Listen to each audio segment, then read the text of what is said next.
मेरे प्यारे भाइयों और बहनों, दोस्तों और साथियों, आज की सभा में हम आप सबका हार्दिक स्वागत कर रहे हैं। आज हम एक ऐसी बात पर विचार करेंगे जो मेरे लिए, आपके लिए और सारे इंसानों के लिए बहुत ज़्यादा इम्पोर्टेंट है। हम कौन हैं? ये दुनिया क्या है? हम यहाँ पर किस लिए आए हैं? हमारे जीवन का लक्ष्य क्या है? जब हम इस ज़मीन पर आते हैं, आंखें खोलते हैं, बड़े होते हैं, तो ये प्रश्न हमारे सामने ज़रूर आते हैं। दुनिया में बहुत से जानदार, बहुत से प्राणी हैं। यहाँ पर जीव जंतु रहते हैं, यहाँ पर पेड़ पौधे रहते हैं और यहाँ पर इंसान भी रहता है। लेकिन इन सब में सबसे बड़ा इंसान ही है। इंसान के बारे में कहते हैं कि he is the hero of the universe.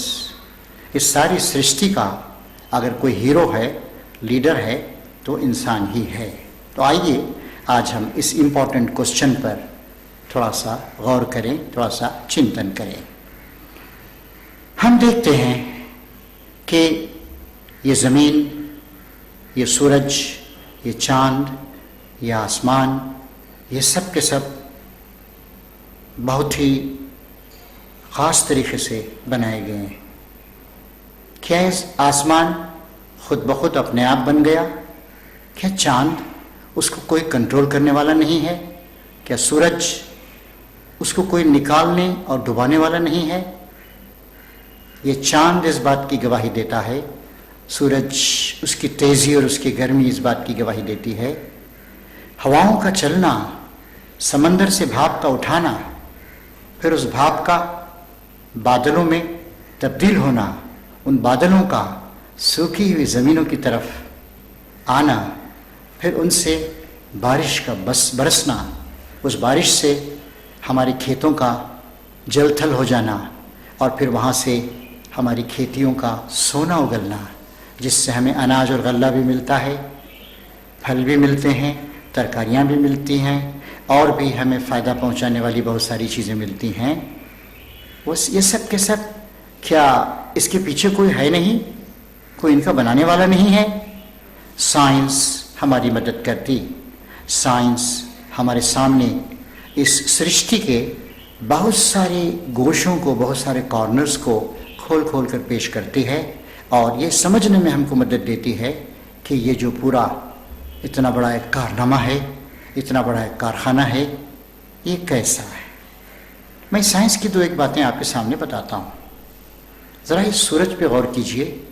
ये हमसे 9 करोड़ 30 लाख मील के डिस्टेंस पर है। ये एक पावर स्टेशन है।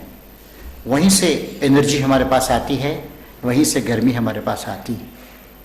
ये सूरज, हमारे साइंटिस्ट बताते हैं कि 500 करोड़ साल से इसी तरह, इसी शान से, इसी तबोताब के साथ, इसी गर्मी के साथ चमक रहा है।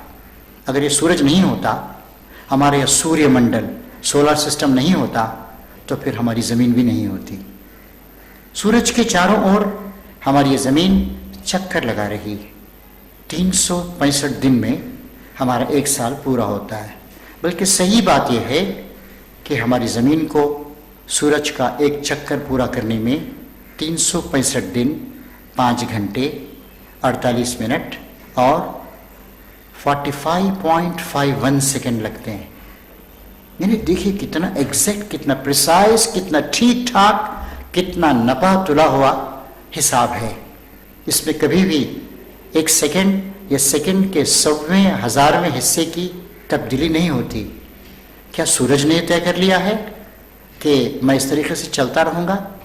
फिर देखिए, हमारी ज़मीन, हमारी ये भूमि सूरज से 9 करोड़ 30 लाख मील के डिस्टेंस पर है। किलोमीटर में हम कह सकते हैं कि ये 15 करोड़ किलोमीटर दूर। अगर ये 2-3 करोड़ किलोमीटर और करीब होती तो यहाँ पर इतनी गर्मी होती कि यहाँ पर इंसान की ज़िंदगी ये संभव नहीं होती, और अगर दूर होती तो यहाँ पर इतनी ठंडक पड़ती कि उस वक्त भी यहाँ पर इंसान की ज़िंदगी मुमकिन नहीं होती। क्या सूरज ने और ज़मीन ने मिलकर तय किया है कि वो इस फासले पर, इस डिस्टेंस पर एक दूसरे से रहेंगे? नहीं। इसके पीछे कोई स्कीम है, इसके पीछे कोई प्लान है, इसके पीछे कोई प्लानर है। अभी तक हमने सोलर सिस्टम की बहुत स्टडी की है, अध्ययन किया है। यहाँ बहुत से, यहाँ पर मार्स है, यहाँ पर वीनस है, जुपिटर है, सैटर्न है, ये सब के सब अब तक हमारे सैटेलाइट्स, हमारे उपग्रह दूर दूर तक गए, लेकिन आज तक उनको कहीं भी पानी नहीं मिला, कहीं भी ऑक्सीजन नहीं मिला, कहीं भी ह्यूमन लाइफ यानी इंसान की ज़िंदगी नहीं मिली। बल्कि इंसान की ज़िंदगी से जो और छोटी ज़िंदगी होती है, जीव जंतुओं की ज़िंदगी, जानवरों की ज़िंदगी, वो भी कहीं उनको नहीं मिली। और उससे जो मामूली ज़िंदगी होती है, पेड़ पौधों की ज़िंदगी होती है, उस तरह की भी कोई चीज़ उनको वहाँ पे नहीं मिली। इंसान सिर्फ इस ज़मीन पे पाया जाता है। इस ज़मीन पर एक गिलाफ चढ़ा हुआ है हवा का, जिसमें ऑक्सीजन है, हाइड्रोजन है और थोड़ी सी कार्बन डाइऑक्साइड मिली हुई। ये सिस्टम कैसे खुद ब खुद बन गया? अगर इंसान को 4-5 मिनट भी हवा नहीं मिले तो जिंदा नहीं रह सकता है। सांस लेना हमारे लिए ज़रूरी। इसी ज़मीन पर हम देखते हैं कि पानी पाया जाता है। ये पानी, इसमें मछलियाँ रहती हैं और समंदर के बहुत सारे जानवर रहते हैं। वो अगर हवा में आए तो मर जाएंगे। तो क्या ये खुद ब खुद ये सिस्टम बन गया या इसका कोई बनाने वाला है? हमारे साइंटिस्ट हमको बताते हैं कि हमारी इस पृथ्वी पर, ज़मीन पर 71% 71% पानी है और 29% ज़मीन है, सूखी ज़मीन है। कितना बड़ा इंतज़ाम है वो हमें बताते हैं कि एक सेकंड में हमारे समंदरों से 1 करोड़ 60 लाख टन पानी भाप बनकर ऊपर जाता है, बादलों में तब्दील होता है, और हर सेकंड में इतना ही पानी ज़मीन पर कहीं ना कहीं बरसता है। 1% पानी है जो सर्कुलेशन में है। और अगर आप कैलकुलेट करें, इस वक्त ज़मीन पर 670 करोड़ इंसान रहते हैं। रोज़ाना 2 लाख लीटर के करीब, 2-2.25 लाख लीटर के करीब पानी एक एक इंसान के लिए यहाँ पर उपलब्ध कराया जा रहा है, सप्लाई किया जा रहा। मीठा पानी, सॉफ्ट वाटर, जिसमें नमक नहीं है, जिसमें किसी किस्म की कोई और ख़राबी और गंदगी मिली हुई नहीं। क्या इंतज़ाम खुद ब खुद हो गया?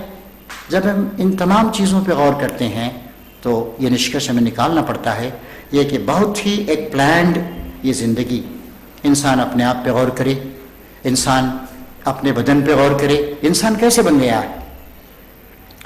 इंसान के शरीर में जो सेमन होता है, ये एक वक्त में इतना सेमन निकलता है कि उनमें 20 से 30 करोड़ तक स्पर्म्स होते हैं। एक स्पर्म से एक इंसान बना है। एक स्पर्म से मैं बना हूं, एक स्पर्म से आप बने हैं, एक एक स्पर्म से एक एक इंसान बना है। बाप की तरफ से स्पर्म आया, माँ की तरफ से एक छोटा सा अंडा आया, ओवा, और इन दोनों के मिलने से माँ के पेट में इंसानी जिंदगी शुरू हो गई। और करीब करीब 9 महीने में ये कंप्लीट हो गया और इंसान बाद में आ गया। उसके माँ बाप की जो खूबियाँ हैं, दादा दादी नाना नानी की जो खूबियाँ हैं, वो सब की सब उसके अंदर जमा हो गई। इस बात पर भी जब हम गौर करते हैं तो हमारी समझ में आता है कि कोई बहुत बड़ा प्लानर है, कोई बहुत बड़ा साइंटिस्ट है, कोई बहुत बड़ा क्रिएटर है जिसने क्रिएट किया है, सृष्टि करता है, और कोई प्लान करने वाला है, कोई ऐसा है जो कंट्रोल करने वाला है, जो बड़ी अकल रखता है, बड़ी ताकत रखता है। यहाँ पर हमारे सामने धर्म आते हैं, मजहब आता है। धर्म, रिलीजियन हमको ये बताते हैं कि हमारा एक पैदा करने वाला है, और हमारी अकल, हमारी बुद्धि, वो इस बात की गवाही देती। फिर हमारे अंदर जो अंतरात्मा है, कॉन्शियस है, ज़मीर, वो भी ये बताता है। और सारे बुद्धिमान लोग ये बताते हैं कि एक पैदा करने वाला है। उसके लिए बहुत से अच्छे नाम हैं। कोई उसे मालिक कहता है, कोई प्रभु कहता है, कोई खालिक यानी क्रिएटर कहता है, कोई मास्टर कहता है, कोई अल्लाह कहता है, कोई दैवम कहता है, कोई देवड़ू कहता है।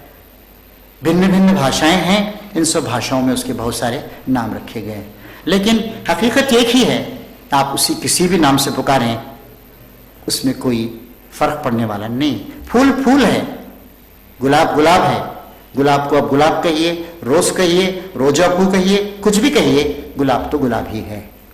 तो इस तरीके से हमने एक बात ये समझी, एक खुदा, एक मालिक है जो हम सबको पैदा करने वाला है, उसी की ये प्लानिंग है और उसी ने ये सारा संसार बनाया है, हमारी पृथ्वी की रचना की है, सारी सृष्टि को बनाया है और वही कंट्रोल कर रहा है।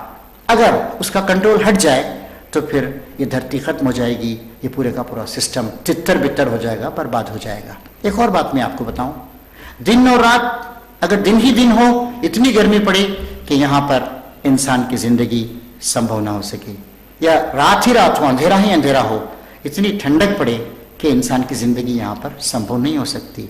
ये सूरज का निकलना और डूबना, जिसकी वजह है कि हमारी जमीन पृथ्वी घूमती 24 घंटे में 25,000 मील घूम जाती। फिर हमारे साइंटिस्ट, ज्योग्राफी के जो माहिर हैं वो बताते हैं कि हमारी ज़मीन सूरज के अतराफ चक्कर लगा रही, एक साल में एक चक्कर पूरा करती है। क्या स्पीड है इसकी? 66,661 माइल पर आवर। एक घंटे में हमारी ये पृथ्वी इस स्पेस में 66,661 मील सफर कर लेती। आज हमारे जो सबसे ज्यादा तेज चलने वाले हवाई जहाज हैं, ट्रांसपोर्ट के हवाई जहाज या सफर करने वाले हवाई जहाज, वो 500 या 600 मील फी घंटे की स्पीड से चलते हैं। लेकिन ये हमारी धरती, इतनी बड़ी धरती, ये चल रही है 66,661 मील की रफ्तार से। दिन भर में 24 घंटे में ये करीब करीब 16 लाख मील का सफर तय कर लेती, और साल भर में ये 58 करोड़ 43 लाख मील का सफर तय करती, और बिल्कुल रेगुलर तरीके से, कोई इसमें कमी बेशी नहीं होती। आप हमारी ट्रेनों को देखते हैं, आज हमारे भारतवर्ष में ट्रेनें हैं, और चूंकि हमारी पॉपुलेशन ज़्यादा है और इसीलिए हमको लंबी लंबी ट्रेनें चलानी पड़ रही हैं। एक ट्रेन में 22, 23 और 24 बोगियां होती, और इनको खींचने के लिए जो इंजन होता है, पहले हम कोयले के इंजन इस्तेमाल करते थे, उसके बाद हम डीजल के इंजन इस्तेमाल करने लगे। आज हम बहुत ही पावरफुल किस्म के इंजन इस्तेमाल करते हैं जो इलेक्ट्रिसिटी से चलते हैं, और उनका हॉर्स पावर होता है 3,000 से 4,000 तक हॉर्स पावर, यानी 3,000 से 4,000 तक हॉर्स यानी कि घोड़े मिलकर उनको खींच रहे हैं, तब वो 100 मील फी घंटे की स्पीड से चल सकते हैं। इतनी बड़ी धरती चल रही है, 66,661 मील एक घंटे की रफ्तार से चल रही है। तो जरा सोचिए इसके लिए कितनी एनर्जी, कितनी ऊर्जा की जरूरत पड़ती होगी। ये भी, इससे भी हमको मालूम होता है कि हमारा मालिक बहुत बड़ा है। अब एक बात ये सोचिए कि जब उस मालिक ने इतनी सारी चीजें, इतने साधन, इतने रिसोर्सेस उसने हमको दे दिए, तो क्या उसने हमको ये नहीं बताया कि हमारे जीवन का लक्ष्य क्या है? What is the purpose of our life? हम क्यों पैदा किए गए? कोई काम बगैर किसी मकसद के, बगैर किसी पर्पस के पर्पस नहीं होता है। एक आदमी, आप मान लीजिए कि वो सवेरे उठा, एक बस में बैठ गया, 25 मील कहीं चला गया, फिर वहां से उतरा, किसी और एक कश्ती में बैठ गया, उसने समंदर का किस्सा पार किया, फिर इधर गया, उधर गया। भाई उसका एक कोई मकसद होता है ना, कोई लक्ष्य होता है। कहाँ जा रहे हैं आप? क्या करना चाहते हैं आप? जी मैं कुछ नहीं कर रहा हूं, इधर जा रहा हूं, उधर जा रहा हूं। ऐसे आदमी को हम पागल कहेंगे। तो क्या इस कायनात का मालिक, इस सृष्टि का सृष्टिकर्ता, क्या उसको कोई पर्पस नहीं? इस जगह धर्म हमारी मदद करता है। धर्म बताता है, रिलीजन हमारा मार्गदर्शन करता है और कहता है कि तुम्हारी जिंदगी का एक मकसद, तुम्हारी जिंदगी का मकसद यह है कि तुम अपने आप को पहचानो और अपने मालिक को पहचानो। और इंसान जब अपने आप को नहीं पहचानता तो तरह तरह की गड़बड़ें करने लगता है। आपने सुना होगा कि वेस्टर्न कंट्रीज में, पाश्चात्य देशों में ऐसे लोग भी जो नंगे रहते हैं, ऐसे लोग भी जो कहते हैं eat and drink and B Mary for tomorrow दो विल डाई।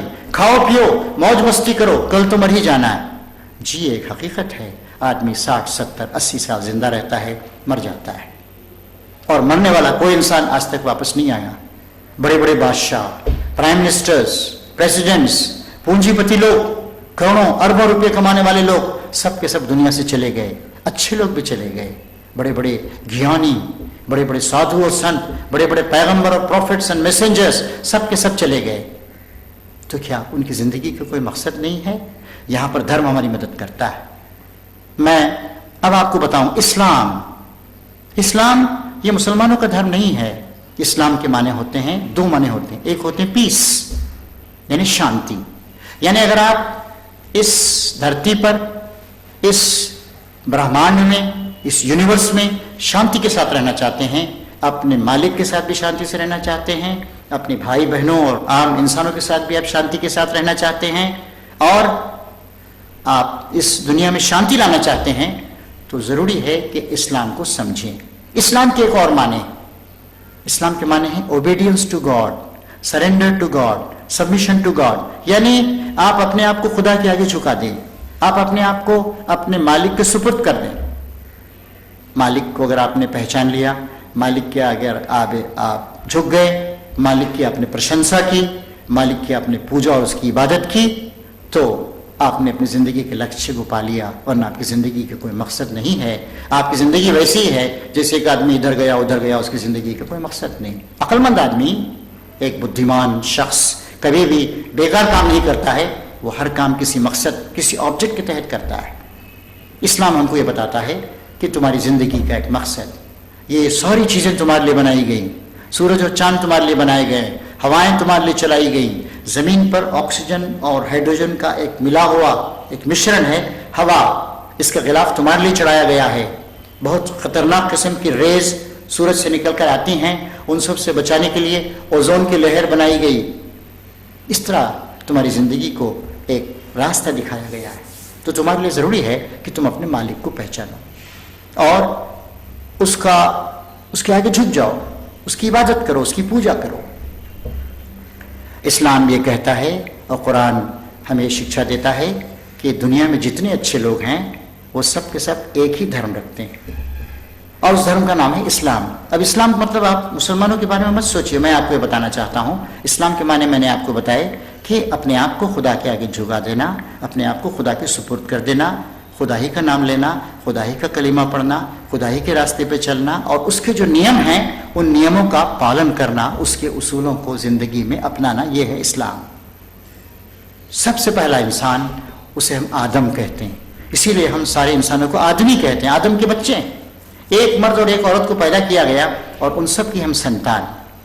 हमारे नाम अलग अलग हैं, हमारी सूरतें अलग हैं, हमारे रंग अलग हैं, हम डिफरेंट जोग्राफिकल रीजन्स में रहते हैं, खान पान हमारा अलग है, भाषाएं अलग अलग बोलते हैं, लेकिन हम हैं एक ही माँ बाप की औलाद।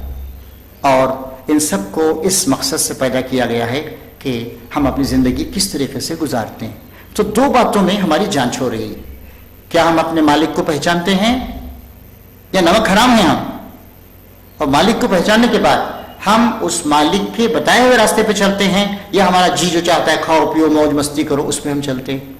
ये हमारी आजमाइश हो रही है, हमारी जांच की जा रही है।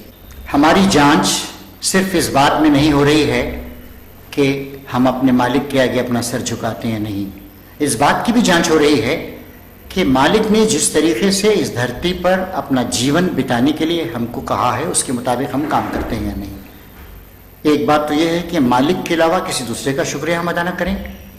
हम चांद, सूरज, जमीन, आसमान, पहाड़ों, हवाओं, समंदरों, नदियों को देखते हैं, वो खुदा के हुक्म से, मालिक के हुक्म से चलती हैं। हम जानवरों को देखते हैं, क्या कोई बकरी किसी दूसरी बकरी के आगे अपना सर झुकाती है? क्या कोई कुत्ता, जिसे हम बहुत मामूली जानवर समझते हैं, दूसरे कुत्ते के आगे सर झुकाता है? वो सब के सब बराबर समता के साथ रहते हैं। इसीलिए इंसान के लिए सही बात यह है कि वो सिर्फ अपने मालिक के आगे सर झुकाए, किसी और के साथ वो सर नहीं झुकाए। दूसरी बात यह है कि इंसान सारे इंसानों से मोहब्बत करे। ये बहुत बड़ी खराबी है, इंसानों ने अपने आप को बड़ा छोटा बना लिया है, ऊंच नीच के जज्बात का शिकार हो गए हैं। इस्लाम इस जगह हमारा मार्गदर्शन करता है और कहता है, हजरत मोहम्मद जो आखिरी ग्रंथ लेकर आए हैं, बहुत से ग्रंथ आए, तौरात आई, ज़बूर आई, हिंदुस्तान में रसूल आए, चीन में आए, हर जगह आए, सबसे आखिर में हजरत मोहम्मद जो आज से 1400 साल पहले आखिरी ग्रंथ ईश्वर का लेकर आए, जिसको हम कुरान कहते हैं, उसमें कहा गया है, खुदा कहता है, हमारा मालिक हमें पुकारता है, ऐ इंसानों, हमने तुम सबको एक मर्द और एक औरत से पैदा किया, फिर तुम्हारी कौमें और बरादरियां बना दी ताकि तुम एक दूसरे को पहचान सको, so that you may recognise each other. तुम में कोई बड़ा छोटा नहीं, हाँ बड़े छोटे का एक स्टैंडर्ड है। क्या है वो? जो तुम में अपने मालिक को ज्यादा पहचानता है, मालिक के हुक्म पे ज्यादा चलता है, इंसानों के साथ जो अच्छा व्यवहार करता है, वो बड़ा है। वरना कौन कहां पैदा हुआ, अफ्रीका में या इंग्लैंड में, किसकी भाषा हिंदी है या गुजराती है या फ्रेंच और जर्मन है, इससे कोई अंतर नहीं पड़ता है। मर्द है या औरत है, इससे भी कोई अंतर नहीं पड़ता है। अंतर सिर्फ एक बात से है, there is only one thing which makes a difference, whether you are more God conscious, whether you are more dutiful, whether you are better in your behavior, whether you love other human beings। ये है, आप अपने मालिक को ठीक से पहचानें, दूसरे इंसानों के साथ अच्छा व्यवहार करें, आप दूसरों की सेवा करें, खिदमत करें, ये चीज़ आपको ऊंचा बनाती है। वरना ये जितने दूसरे फ़र्क हैं, रंग का, कलर का, नस्ल का, रेस का, देश का, भाषा का, दौलत का, गरीबी का, इससे कोई फर्क नहीं पड़ता है। इस्लाम ने दूसरी बात बहुत जोर दे के बताई।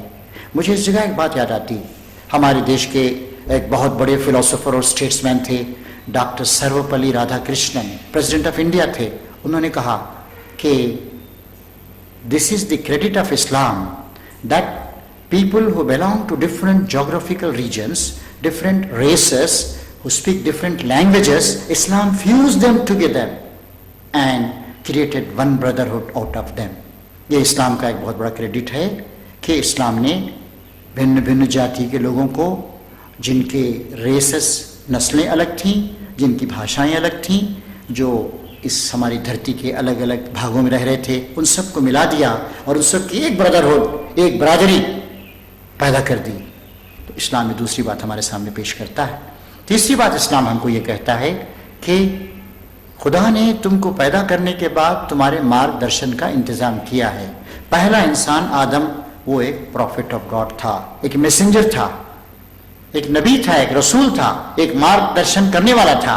उसके बाद बहुत से नबी आते रहे और कुरान हमें बताता है कि हर देश में, हर जमाने में वहाँ की जो भाषाएं थी, वो भाषाएं बोलते हुए, और इंसान का जितना डेवलपमेंट हुआ था ह्यूमैनिटी का, उसके लिहाज से जिस प्रकार के मार्गदर्शन की और गाइडेंस की जरूरत थी, वो लेकर ईश्वर के रसूल और नबी आते रहे।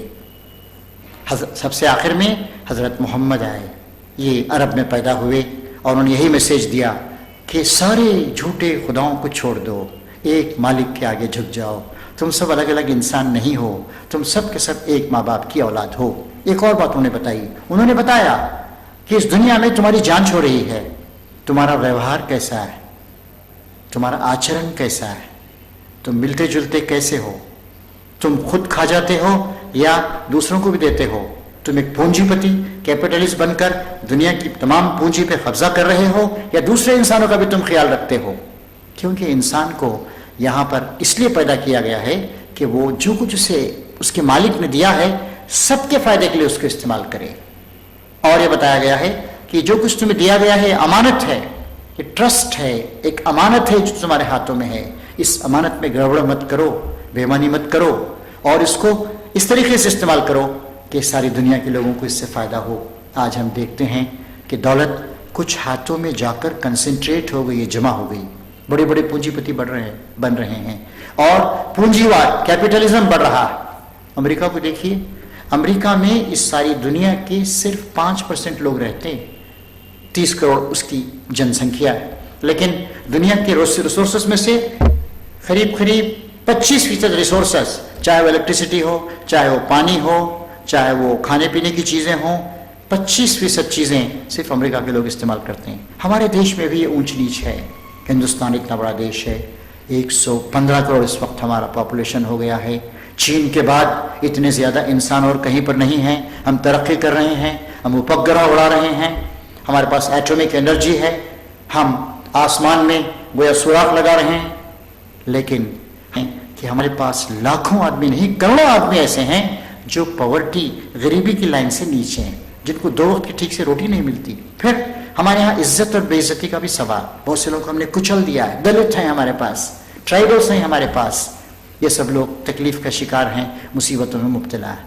ये बेईमानी, ये शैतानी, ये उस मालिक के खिलाफ बगावत। मालिक हमसे ये भी चाहता है कि हम इन सब के साथ इंसाफ करें। इस जगह मुझे ईश्वर की तरफ से दिया हुआ एक संदेश जो हज़रत मोहम्मद के माध्यम से हमको मिला, जो कुरान में है, वो याद आता है। उसमें कहा गया है, हमने अपने मैसेंजर्स को, रसूलों को भेजा और उनके साथ एक तराजू को भेजा और एक किताब को भेजा। किस लिए? ताकि दुनिया के जितने इंसान हैं उन सबको इंसाफ पर स्थापित कर दिया जाए। इंग्लिश में इसका हम तर्जुमा, ट्रांसलेशन यूँ कर सकते हैं कि we sent our messengers with clear teachings and sent down along with them the book and the balance so that people may be established on the basis of justice. तो justice, इंसाफ, न्याय, सारे इंसानों की आवश्यकताओं का, ज़रूरतों का पूरा करना, सारे इंसानों को इज्जत देना, डिग्निटी देना, उनकी मर्यादा की सुरक्षा करना और उनकी जो ज़िंदगी की ज़रूरतें हैं वो उनको देना है ज़रूरी। आज हो क्या रहा है? कुछ लोग 5 स्टार कल्चर, 7 स्टार कल्चर में हैं और कुछ लोग बिलो दी पॉवर्टी लाइन हैं, गरीब हैं, उनका इलाज नहीं हो सकता है, उनके बच्चों की शिक्षा का प्रबंध नहीं है। ये बात ठीक नहीं है। इस्लाम ये कहता है कि इस चीज़ का खात्मा होना चाहिए और एक जस्ट सिस्टम, एक न्याय पर आधारित सिस्टम हमारे देश में और पूरी दुनिया में आना चाहिए। इसके साथ साथ ये बात बहुत ज़रूरी है कि हम इस तरीके से जिम्मेवारी के साथ, सेंस ऑफ रिस्पॉन्सिबिलिटी के साथ ज़िंदगी गुजारें। एक मरने के बाद हमको खुदा के पास जाना है। मैंने शुरू में आपको बताया कि मरने के बाद कोई आदमी आज तक वापस नहीं आया। बड़े से बड़े आदमी को मौत आती, प्राइम मिनिस्टर्स को, किंग्स को, टायरेंट्स को, डिक्टेटर्स को, कैपिटलिस्ट को, सबको मौत आती। मरने के बाद हमको जाना है खुदा के पास। और मरना ये अंत नहीं है। सर फिलिप सिडनी, उसने एक सवाल पूछा था आज से कई सौ साल पहले इंग्लैंड में, is death the last sleep? क्या मौत आखिरी नींद है? उन्होंने खुद जवाब दिया, no, that is the final awakening. नहीं, वो आखिरी बार जागना है। मौत के बाद एक और दुनिया में हम जाएंगे जिसे हम परलोक की दुनिया कहते हैं, हियर आफ्टर, आखिरत कहते हैं, जो आखिर में आने वाली है, इसके बाद आने वाली। वहां हमारी जो जिंदगी होगी वो हमेशा हमेशा की जिंदगी होगी, एवर लास्टिंग लाइफ। जो लोग अपना आचार विचार ठीक रखेंगे, अपने मालिक को पहचानेंगे, इंसानों के साथ अच्छा व्यवहार करेंगे और यहाँ पर अमन और शांति को लाएंगे, जो अपने रुपये और पैसे और अपनी शक्ति को हथियार बनाने में, एटम बम बनाने में, रॉकेट्स बनाने में, एक दूसरे को तबाह करने में, दूसरों के देशों पर जाकर कब्जा करने में, दूसरों के पेट्रोल पर कब्जा करने में, दूसरों के जो रिसोर्सेस ऑफ लाइफ हैं उन पर कब्जा करने में जो लोग लगे हुए हैं, उनको वहाँ पे खुदा के पास जवाब देना होगा। और हर जगह ये कॉन्सेप्ट पाया जाता है, हिंदू धर्म में भी है स्वर्ग और नर्क का कॉन्सेप्ट, और इसी तरीके से क्रिश्चियनिटी में हम एक कॉन्सेप्ट देखते हैं कि this life and the other life, worldly life and here after. इसी तरीके से इस्लाम में कहा गया है दुनिया के बाद आखिरत आने वाली है, आखिरत हमेशा हमेशा रहेगी। दुनिया की जिंदगी 60, 70, 80 साल के बाद खत्म हो जाएगी, ये दुनिया भी खत्म हो जाएगी एक दिन, और फिर तुम सबको अपने उस मालिक के पास जाना है। वो मालिक तुम्हें उस वक्त बता देगा कि तुमने दुनिया में क्या किया है, कैसी जिंदगी गुजारी। तुमने अपने आप को उस मालिक का बंदा और दास और सर्वेंट समझकर जिंदगी गुजारी है, या तुमने बगावत की है, सरकशी की है, हठधर्मी से काम लिया है, तुमने दूसरे भाइयों को इंसान समझकर उनके साथ अच्छा व्यवहार किया है और उनकी सेवा की है, या पूरी की पूरी दौलत पर तुम्हें कब्जा करके खजाने का सांप बनकर तुम बैठ गए हो, तो वो हमेशा हमेशा की जिंदगी होगी। एक और बात सोचिए, हमारी ये दुनिया, इसमें कितना अत्याचार है, इसमें कितना जुल्म है, इसमें कितनी ऊंच नीच है, इसमें कितना एक्सप्लॉयटेशन है, इसमें किस तरीके से इंसानों को कुचला जा रहा है, दबाया जा रहा है, डिप्रीव्ड सेक्शंस है, उनको महरूम कर दिया गया है। क्या ये अच्छी जिंदगी है? नहीं, अच्छी जिंदगी उसी वक्त हो सकती है। इस्लाम ये कहता है कि आप सबकी ये जिम्मेवारी है कि आप एक अच्छी जिंदगी को यहाँ पर प्रमोट करने की कोशिश करें, इसको फैलाएं। इसके लिए हमें कुछ बताया, मसलों को बताता है। वो कहता है कि औरत मर्द सबकी इज्जत की जाए, औरत और मर्द बराबर हैं। फिर वो कहता है कि मर्द हेड ऑफ द फैमिली है, औरत को फैमिली के सारे इंटरनल अफेयर्स को, घर के मामलात को उसे करना चाहिए। हज़रत मोहम्मद ने कहा कि जो बड़ों की इज्जत नहीं करता और जो छोटों से मोहब्बत नहीं करता, उससे हमारा कोई ताल्लुक नहीं। हज़रत उमर ने कहा, हज़रत मोहम्मद ने कहा कि किसी आदमी के बुरा होने के लिए बस इतनी बात काफ़ी है कि वो दूसरे इंसान को नीचा समझे। कोई नीचा नहीं है, सब ऊंचे, और सबसे ऊंचा तो हमारा मालिक अल्लाह अकबर, यानी अल्लाह सबसे बड़ा है, मालिक सबसे बड़ा है। एक और जगह कहता है वल्लाहु गनिय्युन व अंतुमुल फुकरा, वो मालिक वही है जिसके पास सब कुछ है और तुम सब की हालत मांगने वालों की। हम जीवन मांगते हैं, हम जीवन में सुरक्षा मांगते हैं, हम पानी मांगते हैं, हम अच्छी हेल्थ मांगते हैं, हम बुद्धि मांगते हैं, हम लंबी जिंदगी मांगते हैं। हम सब तो मांगने वाले हैं, हम सब उसके दर के भिखारी। और वो देने वाला है, वो अन्न दाता है, वो जीवन दाता है, वो बुद्धि दाता है, और वो ही सचमुच दाता है। तो ये बात भी इस्लाम ने हमको बताई है कि तुम उसी से मांगो, झुकाओ तो सर उसी के आगे झुकाओ, मांगो तो सिर्फ उसी से मांगो, और उसके जो बताए हुए नियम हैं, जो मॉरल प्रिंसिपल्स हैं, उन पे चलो। अगर तुमने ऐसे नहीं किया तो फिर तुम्हारे और जानवरों के बीच में कुछ फर्क नहीं रह जाएगा। तुम्हें अपनी अकल से काम लेना है, बुद्धि से, तुम्हें अपने ज़मीर, अपनी अंतरात्मा से काम लेना है, तुम्हें सही रास्ते पे चलना है, तुम्हें इंसानों की खिदमत करना है। यही इस्लाम, यही है अपने आप को खुदा के रास्ते पे डाल देना, और यही वो चीज़ है जिसकी आज हम सबको आवश्यकता है। अगर हम इस दुनिया में अमन, शांति और पीस लाना चाहते हैं, दुनिया का इंतज़ाम ठीक तरीके से, सिस्टमेटिक तरीके से करना चाहते हैं, अगर हम इंसाफ को हम मजबूत करना चाहते हैं, तो हमारी ये जिम्मेदारी है कि इन चीज़ों को फैलाने की कोशिश करें। धर्म इंसान को ऊंचा उठाने के लिए आया, बांटने के लिए, लड़ाने के लिए नहीं आया है। अफसोस की बात यह है कि धर्म को आज एक दूसरे को लड़ाने के लिए इस्तेमाल किया जाता है। इस्लाम ये चाहता है कि हम सब के सब मिलजुल कर हमारे देश को, हमारी धरती को, हमारी इस पूरी दुनिया को हम एक अच्छी दुनिया और एक अच्छी धरती बनाएं, और यहाँ पर अमन हो, शांति हो, और फिर दुनिया की ये 70-80 साल की छोटी मोटी जिंदगी समाप्त करके जब हम मालिक के पास जाएं, तो वहाँ जो हमेशा हमेशा की हमारी ज़िंदगी है, उस ज़िंदगी में हमें सफलता प्राप्त हो, मालिक की दया, मालिक की रहमत, मालिक की मर्सी हमको प्राप्त हो। तो मैं समझता हूँ कि आप लोग मैंने जो बातें कही इस पर सोचेंगे, क्योंकि इंसान ही जो सोच सकता है, कोई और सोच नहीं सकता है। मैं आपको इस बात का भी निमंत्रण देता हूँ कि आप इस्लाम का जो मौलिक ग्रंथ है, बेसिक बुक है कुरान, उसको आप पढ़ के देखें। हज़रत मोहम्मद, उनकी जो शिक्षाएं हैं जिन्हें हम हदीस कहते हैं, उसका भी अध्ययन करें। इस्लाम हमें क्या जीवन पद्धति देता है, क्या सिस्टम ऑफ लाइफ देता है, कैसे हमको वो जिम्मेदार बनने के लिए कहता है, कैसे वो मोहब्बत करने के लिए कहता है, कैसे वो घृणा और नफरत को ख़त्म करना चाहता है, कैसे वो सबकी इज्जत करना चाहता है, कैसे वो सेवा की भावना पैदा करना चाहता है। इसका भी आप अध्ययन करके देखें। मैं आखिर में अपने हाथ उसके हुजूर उठाता हूँ, अपना सर उसके आगे झुकाता हूँ। आप भी अपने हाथ उठाइए, आप भी अपना सर झुकाइए, उससे कहिए, दुआ कीजिए, मालिक, परवरदिगार, पालनहार, तेरी आशीर्वाद की हमें ज़रूरत है, तेरी मार्गदर्शन की हमको आवश्यकता है। हमारी मदद कर, हमें बुद्धि दे, हमें अच्छा व्यवहार दे, हमें अच्छा अखलाक और अच्छा आचार दे, अच्छे विचारों को अपनाने की हमें शक्ति और तौफीक दे, और इस दुनिया में हमको एक अच्छी दुनिया, इस दुनिया को अच्छी दुनिया बनाने की हमको शक्ति दे, और जब मर कर हम तेरे पास आएँ उस वक्त भी हमको सफलता प्रदान कर। आमीन। है मालिक, हमारी इस दुआ को, प्रार्थना को कबूल फरमा। शुक्रिया। खुदा हाफिज़।